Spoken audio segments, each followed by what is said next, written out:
Olá, eu sou Miriam Oliveira e quero lhe desejar boas-vindas ao podcast Tendências Inspiradoras, uma realização do Instituto de Tecnologia e Pesquisa, o ITP. Neste espaço, vamos tratar de assuntos de grande relevância no âmbito da tecnologia e da pesquisa, sempre contando com especialistas no assunto.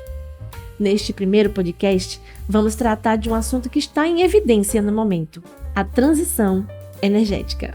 Para este assunto, convidamos o professor Luiz Fernando Romagnolo, pesquisador do Instituto de Tecnologia e Pesquisa, graduado em Ciências Biológicas pela Universidade Federal de Alagoas, doutorado em Microbiologia Agrícola pela Escola Superior de Agricultura Luiz de Queiroz, da USP. É docente do programa de pós-graduação em Engenharia de Processos da Universidade Tiradentes e atua na área de bioengenharia, biocatálise, enzimas, química verde e bioreatores. Convidamos também o professor Cláudio Dariva, pesquisador do Instituto de Tecnologia e Pesquisa, graduado em Engenharia Química pela Universidade Federal de Santa Catarina, doutor em Engenharia Química pela Universidade Federal do Rio de Janeiro. É docente do programa de pós-graduação em Engenharia de Processos e do programa em Biotecnologia Industrial da Universidade Tiradentes. Atua na área de desenvolvimento de processos, empregando fluidos pressurizados nas áreas de petróleo e petroquímica, produtos naturais e produção de biocombustíveis. E para receber os entrevistados à mesa do conhecimento, a presença do diretor-presidente do Instituto de Tecnologia e Pesquisa, o professor Paulo Doirado, que irá interagir com nossos convidados para fomentar ainda mais o assunto. Para mediar essa discussão, eu passo a palavra para o comunicador Fábio Jaciuc. Obrigado, Miriam Oliveira. E agora na mesa, muito bem-vindos a todos. Mas antes de eu jogar o tema à mesa do conhecimento, Dr. Paulo, aí fala um pouco sobre essa iniciativa do ITP está produzindo esse podcast.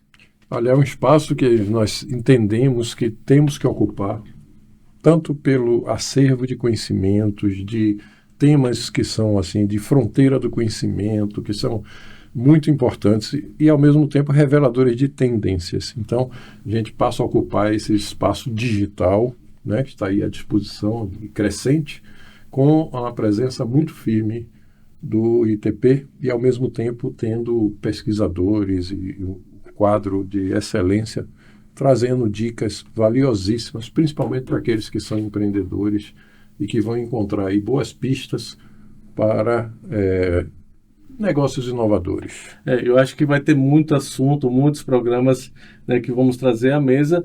E o primeiro tema desse podcast é transição energética. Eu já vou lançar na mesa a primeira pergunta para a gente começar essa discussão. O que seria transição energética? Com a resposta, Luiz Fernando Romagnolo. Na minha opinião, transição energética é muito ampla. E na minha cabeça eu já penso logo em tecnologia e lembro desde James Watt, né, da época de Revolução Industrial, que foi ali que teve uma grande evolução aí no século XVIII, né, aproximadamente, com como é que era o nome da tecnologia? Com gás, né, que foi uma das precursoras assim, em relação a várias tecnologias, e isso impulsionou a industrialização. Então, a todo vapor, né? A todo vapor. Foi a vapor. Tinha tecnologias prévias, ele pegou e melhorou essa tecnologia, hoje usando carvão vegetal, se não me engano, não sei qual tipo, e a geração de gás. E a partir desse gás, aumentou a eficiência para a geração de energia. E aí, consequentemente, né, a gente precisa ter uma demanda grande. Foi aí que teve uma revolução muito grande, aí trens, né? Revolução industrial, as máquinas térmicas. Né? Exato. Então, isso aí impulsionou, alavancou. Acho que, na verdade, é muito mais antigo que isso, a gente pensar. Mas em termos de tecnologia, já tinha muita tecnologia, mas James Watt aí foi meio que um dos pontapés, né, da evolução da tecnologia. Desde então, aí 200 anos, a gente está sofrendo transição energética uma atrás da outra, né, direto. Sempre tecnologia, demanda da população mundial, né, de vários tipos, sempre tentando uma tecnologia cada vez mais eficiente, né, do ponto de vista energético. E hoje a gente já tem várias, né, tecnologias limpas, né, entre outras importantes, que a gente aí vai falar hoje, né, provavelmente, comentar um pouquinho de todas. Com a resposta, Cláudio Dariva. Eu acredito que se a gente for trazer para os dias atuais, aí, né, a parte de transição energética está muito relacionada à parte de descarbonização da matriz energética, né? É o que hoje está o assunto do momento, aí, vamos dizer, na área de energia, aí é como que a gente consegue caminhar para uma matriz energética que use menos carbono, que emita menos carbono, né? Então, assim, a gente tentar sair um pouco dos combustíveis fósseis, ou ao menos minimizar um pouco essa questão da utilização dos fósseis e entrar um pouquinho mais em utilização de combustíveis mais de energia, mais do que combustíveis, falar de energia, né? Então, a gente relaciona muito a questão de energia com combustível, mas não é só isso, né? É uma questão muito mais ampla, né? Então, eu acredito que a transição energética está relacionada a isso, a essa passagem, né, do que está impulsionada muito pelas questões ambientais, né, mas que, na verdade, é uma coisa de eficiência, né, de evolução, de tecnologia. Então, essa passagem dos carbonos, da emissão de carbonos para alguma energia que seja com menos... Uma neutra, né? Alguma coisa do gênero, assim, né? Acho que transição energética está mais nessa pegada, né? Verdade. Com a resposta, Paulo Doirado. Aí vale também aumentar a eficiência energética, né? De motores e tudo, como uma forma de economia e de poupar também os recursos naturais, né? Exato. Mas tem um outro fator que eu entendo, que é a questão das cidades, né? Sim. De você ter, vamos dizer, veículos limpos dentro da cidade, ainda que você não esteja resolvendo o problema do planeta, mas pelo menos você tirou, né, dali da alta concentração humana aqueles poluentes, vamos dizer assim, né? Então, eu acho que são vários caminhos, várias possibilidades aí, né? Mesmo que a gente não pense naquela transição energética assim dos Jetsons, que de repente consegue dar esse salto todo, né? Tão disruptiva, mas eu acho que tem muita coisa para se fazer, muito espaço, né, para aperfeiçoamentos, incrementos, e isso está aí tudo à disposição dos empreendedores, né, das pessoas aí inovadoras. Sim. E nesse sentido, porque a gente percebe que é o tema do momento, né? Transição energética. Então, para vocês, assim, por que agora desencadeou de forma mais forte esse tema? Por que está se tornando mais importante? Por quê? Com a resposta, Cláudio Dariva. Veja, eu creio que a força motriz pode estar numa questão ambiental, de sustentabilidade, de sobrevivência do ser humano, mas a gente pode olhar de forma mais ampla de qualidade de vida. Isso que o Paulo falou antes a gente não deveria associar a transição energética só à parte de energia, mas sim um conceito bem mais amplo, onde a gente tem um reaproveitamento de resíduos, onde a gente tem um uso mais sustentável dos recursos que a gente tem, gerar menos resíduo e ao mesmo tempo aquele que você gerar ele ser reintroduzido na cadeia produtiva, na cadeia de bens, né? Modelo de economia circular. Modelo de economia circular, exatamente. Então eu acho que por que está em voga hoje?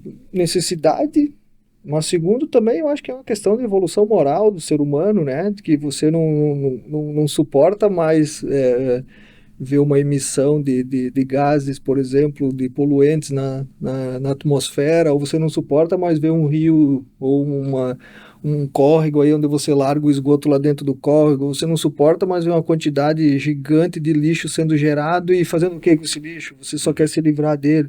Então, acho que é assunto do momento por questões sustentáveis, econômicas, mas também morais. Aí, também. Com a resposta, Luiz Fernando Ramaiolo. É verdade, isso é bem complexo, né? Você falando de descarbonização, cada vez gerar tecnologias que gerem cada vez menos carbono, que é o grande X, né? Toda energia vai gerar e vai emitir carbono.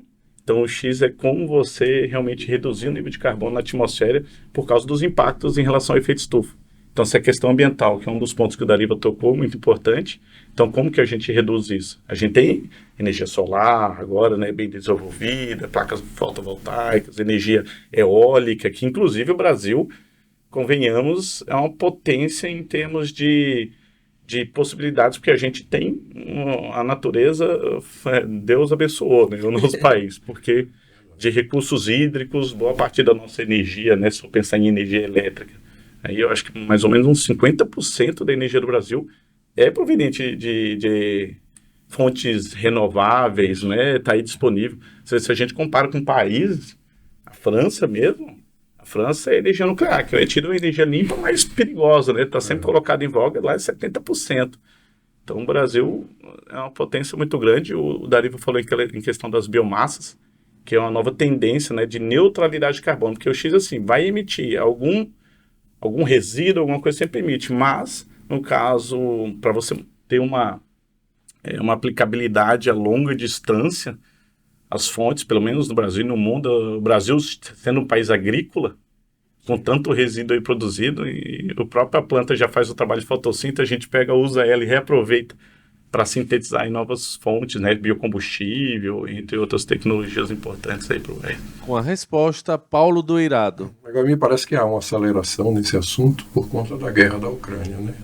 O risco de abastecimento de gás, né, da Rússia para a Europa, eu acho que trouxe um temor que aí acelerou essa discussão e está levando realmente a busca de soluções aí que tenham menos dependência aí dos hidrocarbonetos de modo geral, tá? Mas também a gente vê que o Nordeste brasileiro é extremamente privilegiado, né? Tanto pela insolação como pelos recursos hídricos, de certa forma, né? Com o Rio São Francisco, que tem... Quantas barragens tem nesse Rio São Francisco? É uma coisa incrível, né? E, ao mesmo tempo, a energia eólica também, né? Precisamos o quê? Investir mais no mapeamento solar, o mapeamento eólico, né? Para encontrar os pontos que são os mais favoráveis. Porque a combinação da energia solar com a energia eólica, em alguns lugares, é extremamente bem acoplável, né? Na hora que o sol está enfraquecendo, o vento está começando a se fortalecer e ficando mais constante e tal. Então, esse mapeamento vai ajudar muito, né, para a produção de energias com mais eficiência. Com a resposta, Cláudio Dariva. Sabe, Paulo, que eu acho que esse é um ponto super importante da gente tratar, que quando a gente fala de uma matriz energética, vamos dizer assim, saudável, não é você jogar as fichas numa coisa, né? Mas é você ter uma carteira diversificada. Então, você pensar em biomassa junto com energia solar, junto com eólica, junto com alguma coisa de hidrogênio, onde você coloca também alguma coisa de fóssil para manter uma base de carbono, que você precisa de energia à base de carbono ainda bastante também. Então, a questão do nosso nicho aqui do Nordeste, ele é extremamente privilegiado e principalmente em função disso, porque a gente tem essas condições de ter essa carteira diversificada de energias, e é isso que vai tornar o país, ou vai tornar a região forte, sustentável, independente, porque quando dá uma questão que você citou da guerra da Ucrânia, impacta, né? Mas você tem por onde correr, né? Você não fica refém de um único tipo de energia, que daí tá no alto, você tá bem, desceu, você... né? Então a gente tinha uma dependência grande de energia hidrelétrica no país, né? E tivemos um problema. Tivemos um problemão por causa da crise hídrica. Todo mundo sabe da bandeira vermelha na hora que veio. Exatamente, na hora da conta de luz. Mas, ao mesmo tempo, o que é que eu vejo aí? Que os nossos rios, né? Eles são, assim, as nossas baterias de reserva. Sim. Então, na medida em que a gente consegue gerar energias limpas, renováveis por outras fontes, a gente está economizando água. Com certeza. E, ao mesmo tempo, né, vamos dizer, condicionando as bacias para um trato mais ecológico, né, evitar o uso abusivo, né, do nível dos rios, como aconteceu muito recentemente. Verdade. E eu acho estranho, né, o ser humano, assim, eu até escrevi uma época um artigo cujo título são As Águas de Marte. Porque estávamos todos festejando a descoberta de água em Marte e, ao mesmo tempo, vendo a cantareira lá lá embaixo, no nível morto lá da reserva, né? Verdade. Eu digo, olha, essa humanidade está meio perdida. Eu digo, olha, marcianos, cuidado aí, os terráqueos podem chegar aí daqui a pouco, acabar com essa água de vocês aí também. Na questão, de um modo ainda geral, Sergipe, há ainda esse estudo, essa preocupação em termos de transição energética, de modo geral? Com a resposta, Luiz Fernando Ramaiolo. Eu acho que já vem, né, através da Fundação de Amparo, né, do Estado, né, incentivando. Acho que ano passado a gente teve uma reunião da questão de energia limpa, em especial com a produção de hidrogênio verde, que é um tema que vem sendo alavancado nos últimos anos, mostrando sua importância, isso a nível do Nordeste. E aí teve um primeiro chute, né, uma espécie de apresentação mostrando aí os potenciais e como que o Estado de Sergipe poderia entrar aí nesse cenário, né, não só regional, nacional e mundial, né? Porque a tecnologia que vai render muito alta eficiência e com certeza a gente já vê carro, né, criando tecnologia para carros movidos a hidrogênio. Lógico que a tecnologia precisa ser muito avançada. E essa espécie de congresso, né, desse evento, essa reunião, foi justamente para ver quais as possibilidades, né, junto com os pesquisadores do Estado, de desenvolver aí tecnologias, né, a nível mundial, né, para tornar mais eficiente esse processo aí de produção. Um outro risco que tem em hidrogênio verde também é como a captação e o armazenamento. Então tem todo um processo, assim, né? A logística é muito importante nesse quesito, além da tecnologia para produção. Com a resposta, Cláudio Dariva. A gente está o tema é transição energética, né? Não energia no futuro, né? Então, eu acho que essa questão ela é uma caminhada, né? Então, é uma caminhada e ele é um processo que você tem que ir plantando, colhendo e plantando. Eu acredito que no Estado a gente tem já implementado boas iniciativas nessa parte de transição. Tem um parque eólico, né, que gera uma quantidade apreciável de energia. A gente tem uma termoelétrica a gás. Mas isso não é transição energética. Faz o uso de gás natural para fazer processos numa termoelétrica não é só o início da transição, já é o meio da transição, porque você usa um combustível que tem um impacto ambiental muito pequeno e também é um combustível que você produz é uma indústria que você produz uma quantidade de energia muito grande num pequeno espaço.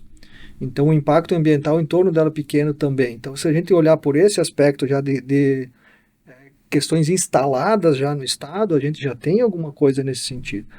Existe também a parte mais de desenvolvimento, que é o plantar da coisa, né, do desenvolvimento de tecnologias em vários centros de pesquisa no Estado. O Sergipe-Tec tomou essa iniciativa, né, de fazer aquele workshop sobre hidrogênio verde e tal, mas vários grupos de pesquisa, acho que daqui a pouco a gente vai falar, inclusive aqui do nosso, né, do nosso instituto, que estão sendo plantadas boas sementes, sim, nessa questão da transição energética aí, de energias inovadoras, energias de futuro, mas que precisa ser desenvolvida tecnologia, né? O Paulo falou uma coisa no começo lá, um recado para os empreendedores, né? Eu acho que essa é uma coisa que a gente precisa também fomentar no nosso estado, né? Fomentar essa questão de começar a ter empresas, startups, ideias inovadoras que saiam só de dentro dos laboratórios, que tem muitas, né, e que ele começa... Então eu acredito, assim, a gente está num caminho, está participando do processo. Diria assim, o Estado está participando do processo. Eu tenho notícia, né, de uma grande fazenda de energia solar que está em fase de licenças ambientais e tal, para ser implantado lá em Canindé, né? Pegando o sertão. E uma fazenda bastante grande. Falam até que isso é a maior do Brasil aí, né? Então, falando nisso, eles até, não sei se vocês viram, agora dia 17 de maio, fizeram a primeira com uma agroindústria para produção off-grid de energia solar, maior do Brasil. Acabou de ser falando da parte da indústria, vai trazer para Canindé, eu acho que vai ser nesse sistema. Acredito. Ali é uma região privilegiada, de certa forma, porque já tem as linhas de transmissão, né? De Xingó. Então você tem como fazer essa energia fluir, né? E com menor custo de investimento. Sim. Além da insolação da região ali, que não é nada, não é nada precária, né? Eles vão querer implementar direto no sistema lá? Assim, vai ser off-grid? E essa é uma coisa importante, né? Quando a gente fala dessas questões de transição energética, não adianta você só falar, eu vou produzir uma energia limpa, né?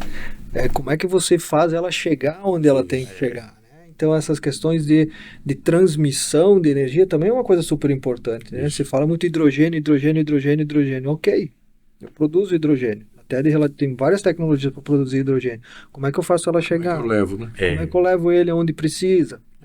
Então essas questões todas fazem parte da mesa de discussão de transição energética, não só a questão da produção, mas a logística, né? E como é que você joga ela de fato na...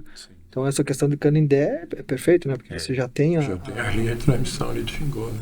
Ao mesmo tempo, a gente quando pensa em energia, o ideal é que não precise transmitir, deslocar, que você consiga gerar aonde consome, né? Esse seria o ideal em termos de redução de custos de investimentos, etc., de eficiência energética de modo geral. Mas nós falando em Sergipe, nós estamos realmente numa posição bastante privilegiada nesse sentido, né? Inclusive com a questão do próprio gás. Agora, o gás exige também um olhar diferente em relação, por exemplo, ao petróleo, porque a gasolina eu transporto para onde eu quero, com muita facilidade. O gás já não é assim. Né? Então, são commodities que exigem logísticas e infraestrutura bastante diferentes. Né? O gás ainda é um consumo muito restrito no país. Né? Então, às vezes, é mais fácil trazer a indústria para onde tem gás do que levar o gás para a indústria, né? Por conta dessas características, né? Convido agora a Miriam para uma pausa para falar um pouco sobre esse podcast. Lembrando que o podcast Tendências Inspiradoras é uma iniciativa do Instituto de Tecnologia e Pesquisa. Conheça mais sobre o ITP. Visite o nosso site itp.org.br. Estamos também nas redes sociais. O nosso Instagram é o ITP_Grupo Tiradentes e o nosso YouTube, @Instituto de Tecnologia e Pesquisa. O podcast Tendências Inspiradoras está disponível no Spotify e você pode estar compartilhando com todas as pessoas que têm interesse sobre esse tema. Obrigado, Miriam, pelas palavras. E continuando o nosso bate-papo, nosso discurso na mesa do conhecimento, eu já vou puxar essa pergunta aqui para o professor Cláudio Dariva. E o ITP, o que tem contribuído dentro desse universo, dessa realidade de transição energética? O ITP, né? O ITP já veio, acho que, trabalhando, desenvolvendo atividades e investigações nessa área. Eu acho que desde que eu cheguei aqui já tinha essa pegada. Há uns 15 anos atrás já tinha essa pegada. Né? A gente começou com estudos na área muito de biomassa, de biodiesel na época, em 2007, 2008, por aí, que começou, estava um boom muito grande, né, desse incentivo para biodiesel. Desde essa época o ITP já era muito atuante nessa área. Né?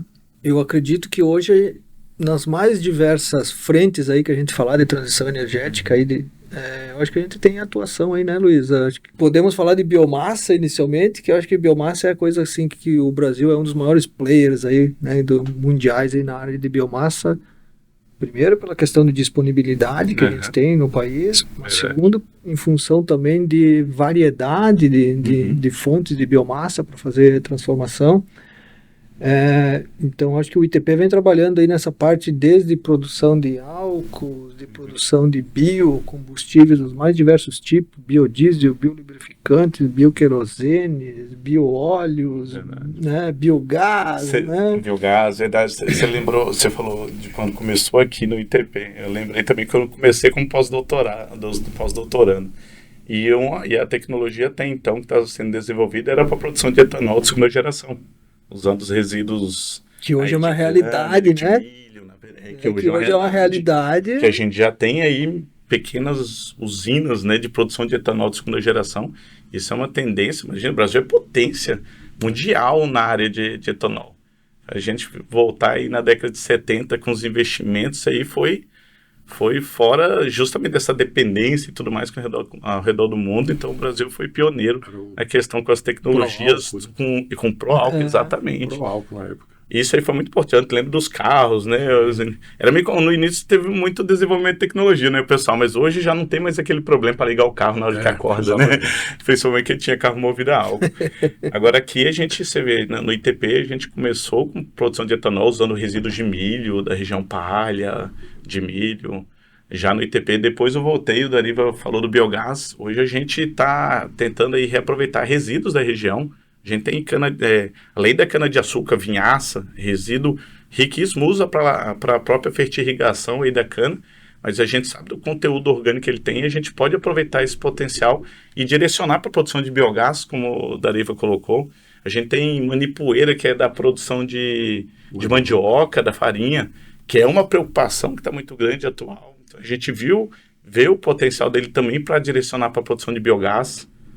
Inclusive com laboratório, com os alunos de doutorado e de mestrado, né, nas pesquisas em parcerias, a gente acabou descobrindo no meio da pesquisa que além de metano que a gente está produzindo, a gente também viu que estava produzindo hidrogênio junto, né, que chama bioetano, esse tema. Eu falei, agora a gente vai começar a estudar isso daí para ver o que... Eu acredito que uma das grandes riquezas que a gente tem no Instituto, nessa área, é que a gente está o tempo inteiro formando pessoas também, além de ter os projetos, os parceiros, né, que estão desenvolvendo temas nessa área de... Acho que nessa área específica de biogás, por exemplo, já deve ter uma fila aí de uns 5, 6 gerações. Aí formou um mestre, depois formou outro, depois formou outro. Verdade. E a gente pode citar isso também na área de células combustíveis, que tem o pessoal aí do laboratório do Giancarlo, da Kathleen, né? Na parte de desenvolvimento de sistemas enzimáticos, né? Para processamento de modificação de óleos vegetais com sistemas enzimáticos, né? E na parte de bioóleos, na parte de biodiesel em geral, de biolubrificantes. Então, acho que essa questão que nós estávamos conversando antes da transição, né? O plantar contínuo, né? Então, você está formando recursos humanos em várias áreas, você está gerando tecnologias, patentes, está gerando parcerias com empresas, né? Da região, na área.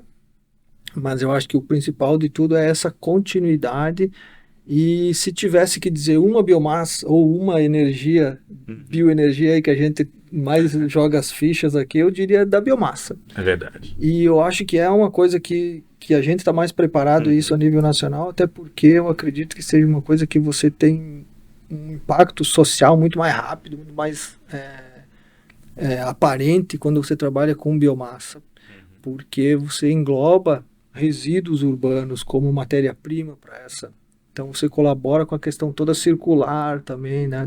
O que seria um exemplo de biomassa assim aproveitável para isso?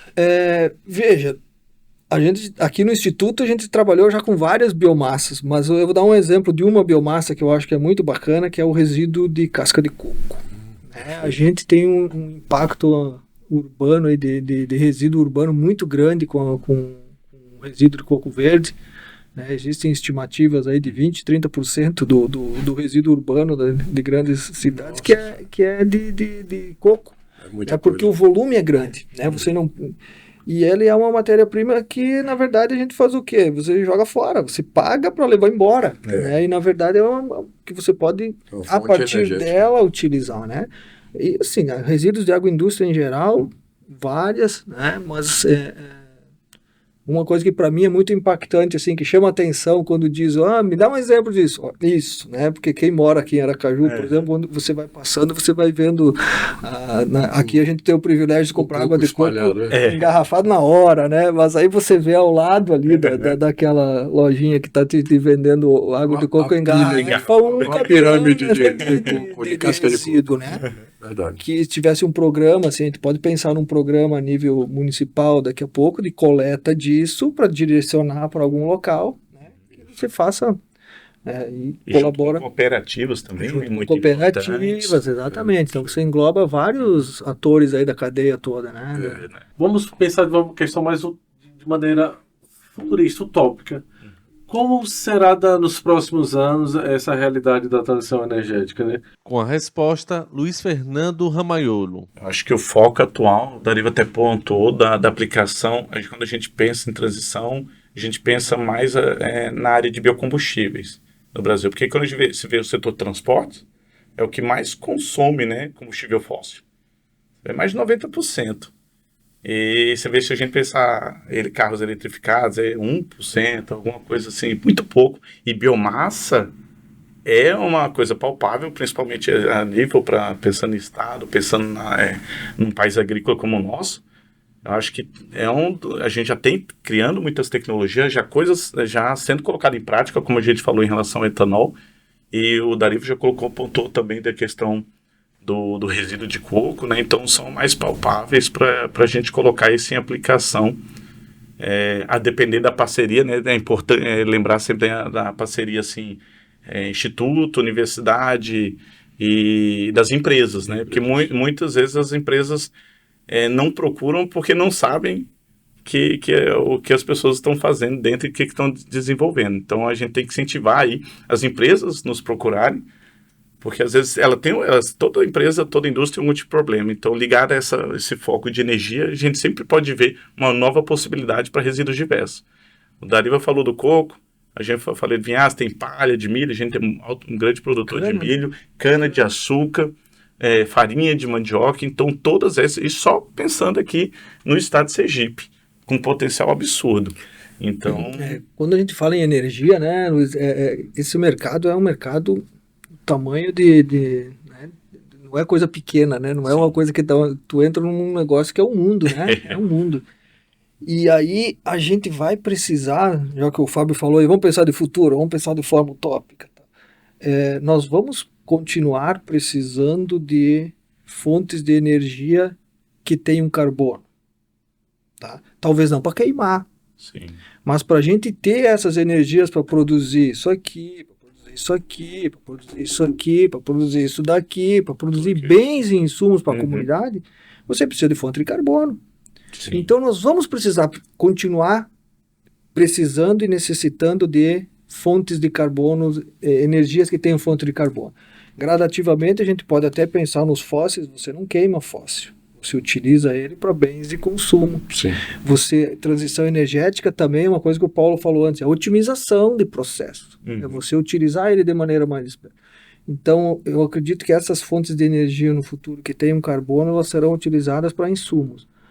Mas nós vamos precisar de fontes de energia que sejam mais amigáveis, né? Amigáveis, Assim com o ambiente. E autossustentável.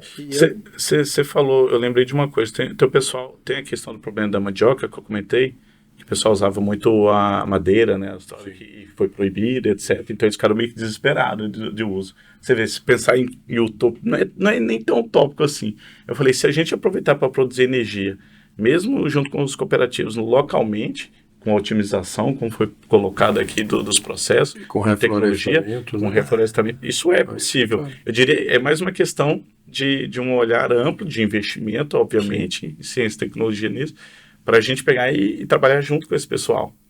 Eu penso, né, que nosso país tem uma oportunidade incrível, né, porque se você tiver um manejo florestal responsável, cuidadoso, você de repente está zerando sua emissão de carbono, né, fazendo compensações ali, ou gerando até balanços energéticos positivos. Né? Então eu acho que nós temos realmente assim, uma chance muito grande, né? E no fim termina sendo energia solar, né? Porque é fotossíntese e tal. Então são maneiras, né, que a gente tem aí muito acessíveis, como a questão do carro a álcool, por exemplo. Sim. É uma solução maravilhosa que já está disponível aqui para o Brasil, né? Verdade. Você não tem que fazer adaptações tecnológicas praticamente nenhuma hoje para se utilizar de um combustível de carbono zero em tese, né?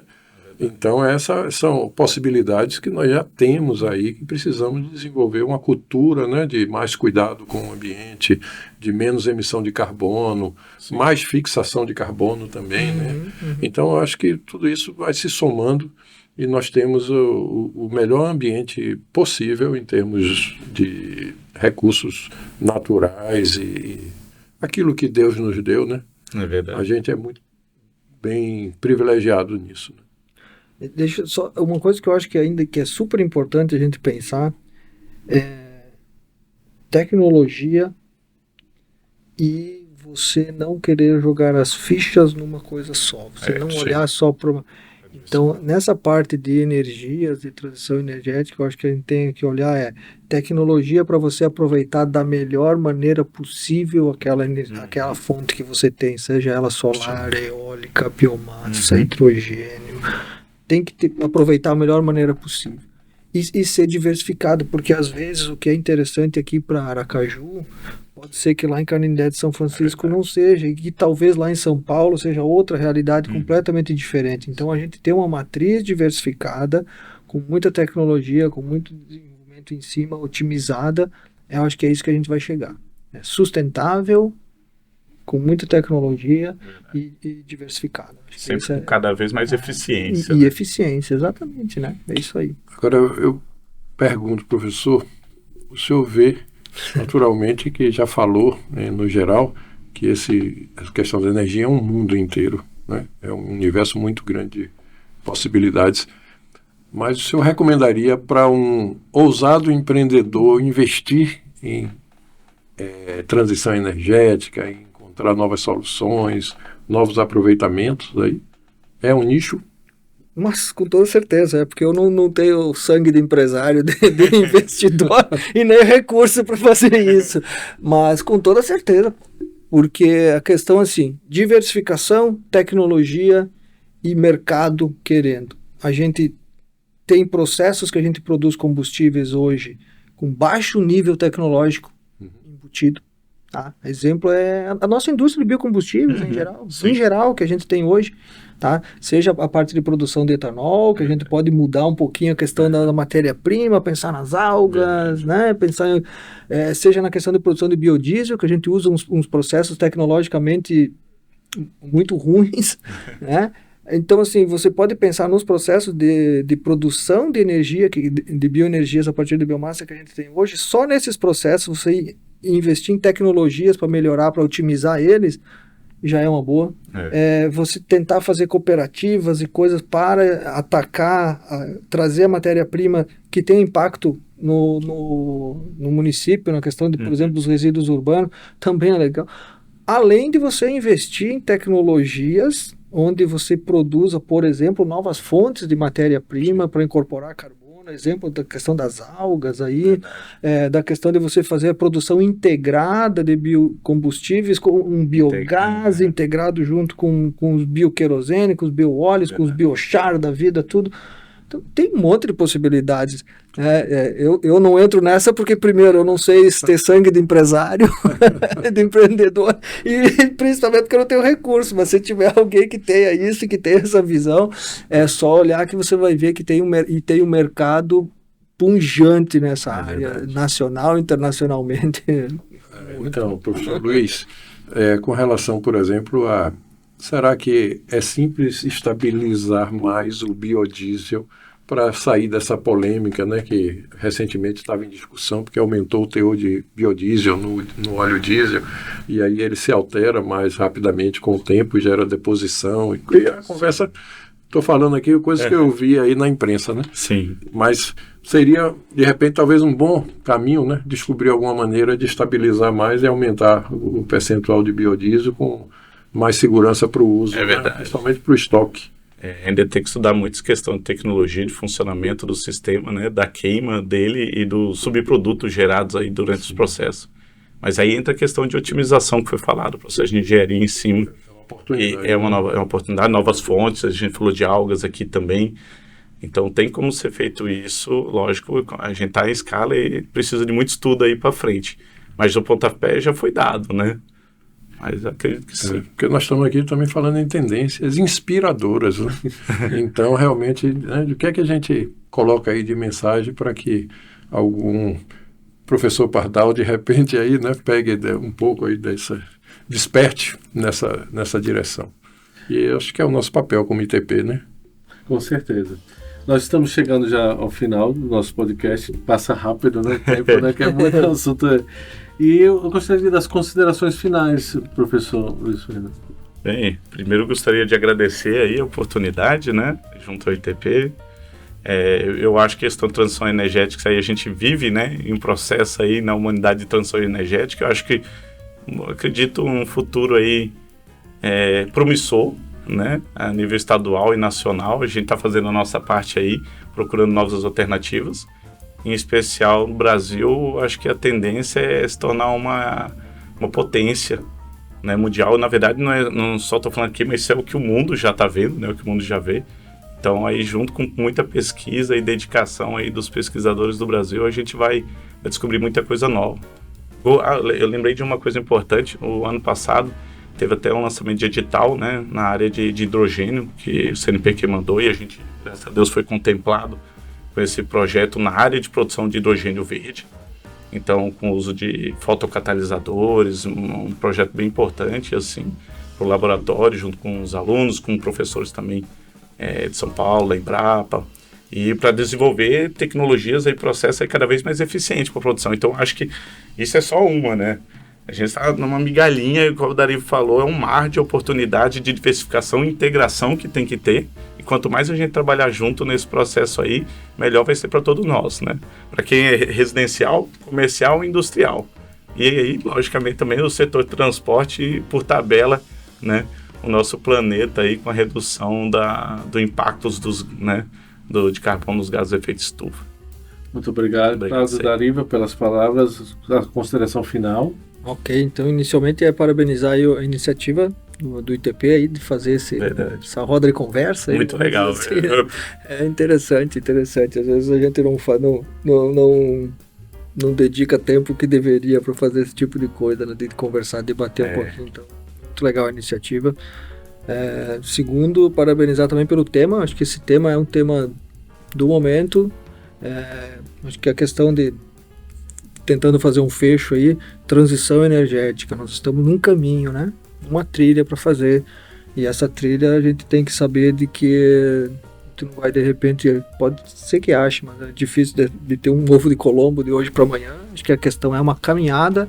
Então a gente precisa que vários atores estejam presentes nesse processo, precisa que os laboratórios de pesquisa, os alunos estejam desenvolvendo tecnologia, precisa que os institutos fomentem isso, precisa que os governos também entrem com a parte de financiamentos e de direcionamento, principalmente precisa que o setor produtivo, né, sejam as grandes empresas, ou as empresas de médio e grande porte, ou os empreendedores natos aí, né? Também entra, então essa cadeia toda tem que estar atuando, porque é um caminho sem volta, isso não é um vetor de um sentido só, não tem volta. Nós vamos precisar mudar a nossa matriz energética, seja por questões de sustentabilidade, econômicas, ambientais, é um caminho sem volta. Então acho que essa que é a questão da transição energética, e eu acho que é isso que a gente precisa, e é o caminho que a gente tem no país. E outra, o Brasil é um dos players mundiais nessa área, e precisamos, vamos dizer assim, assumir isso, né? Não é uma questão de nós, enquanto pesquisadores brasileiros, governo, precisamos assumir que tá na nossa frente, né? O abacaxi só cai na mão de quem sabe descascar, então caiu na nossa mão, vamos lá que a gente tem capacidade para fazer isso. Muito obrigado. Deixa a palavra para Paulo, as suas considerações finais.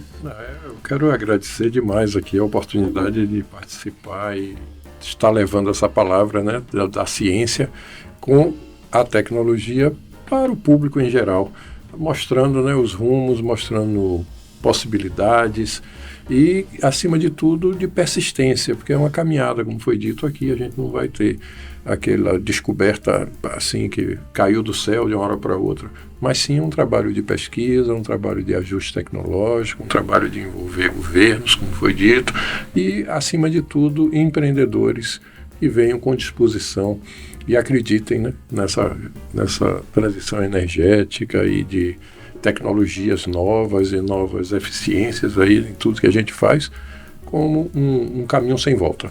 Então, quero registrar, né, que em termos de ITP, essa sequência vai se aprofundar. Nós vamos ter oportunidade de falar, né, de maneira mais particular sobre cada uma dessas possibilidades aí de geração de energia, de forma a enriquecer mais ainda a curiosidade de todos que estão aí nos ouvindo, e a minha também, particularmente. Com certeza. E vamos convido a todos para acompanhar essa série, né, debatendo esse tema, que é a transição energética. Muito obrigado mais uma vez pela presença de todos. Eu que agradeço. É com você, Miriam. Lembrando que o podcast Tendências Inspiradoras é uma iniciativa do Instituto de Tecnologia e Pesquisa. Conheça mais sobre o ITP. Visite o nosso site itp.org.br. Estamos também nas redes sociais. O nosso Instagram é o ITP_Grupo Tiradentes e o nosso YouTube @Instituto de Tecnologia e Pesquisa. O podcast Tendências Inspiradoras está disponível no Spotify. Compartilhe para que esta rede de conhecimento e inovação chegue a todos os acadêmicos, pesquisadores e a todos os interessados pelos temas abordados. Obrigada!